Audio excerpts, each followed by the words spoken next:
টকবগে যুবক মানুষ, আপনারা সাথে সাহায্য সহযোগিতা করেছেন। এই সুন্দর এই জায়গাগুলো সুন্দর হয় তখন যখন যুবকরা সামনে থাকে, কাজগুলি মাঠে ময়দানে কাজ করে মুরব্বীদের পরামর্শ থেকে। কথা বলেন ঠিক কিনা? যুবকরা ঠিক থাকলে ঠিক থাকবে আমাদের এই বাংলাদেশ, যুবকরা ঠিক না থাকলে বাংলাদেশ ঠিক থাকবে না। আজকে অনেক যুবকের বয়স 22 কিংবা 23 বছর, যুবকের চেহারার দিকে তাকানো যায় না। যুবকের চেহারার দিকে তাকালে মনে হয় 60 কিংবা 70-এর পুরো। ঠিক না?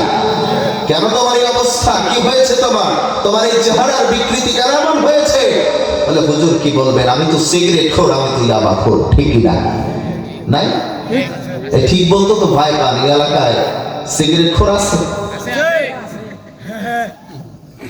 এগুলো বর্জন করতে হবে। আমরা বুঝি না, সিগারেটের গায়ের উপরে লেখা থাকে ধূমপান স্বাস্থ্যের জন্য ক্ষতিকর, অথচ আমরা কিছু মানুষ বিবেক শূন্য এগুলো দেখার পর খাই। ঠিক কিনা? আমরা সতর্কতা অবলম্বন করি। আল্লাহ তাআলা আমাদেরকে সতর্কভাবে জীবন যাপন করার তৌফিক দান করুক। প্রিয় যুবক ভাইদের কথা বলছিলাম। প্রিয় যুবক ভাই, নিজেকে ইসলামের জন্য সঁপে দিতে হবে। আমরা যদি যুবকরা যদি ভালো থাকি, পুরো সমাজটা ভালো থাকবে, পরিবারটা ভালো থাকবে, আপনার স্ত্রী ভালো থাকবে। না হলে এই সমাজটা কুড়ে ঘুরে ধরা সমাজ হয়ে যাবে, সমাজটা অসুস্থ হয়ে যাবে। এই যুবকরা রাত জেগে ফেসবুক শরীফ পর্যন্ত চালায়। ঠিক কিনা? 2টা, 2:30, 3টা পর্যন্ত ফেসবুক, এই ফেসবুকিং করে ঘুমায়। এরপরে ফজরের সালাতের সময় মুয়াজ্জিন আজান দেয়, ও কোন দিক লুঙ্গি কোন দিকে নিজেও টের পায় না। ঠিক কিনা?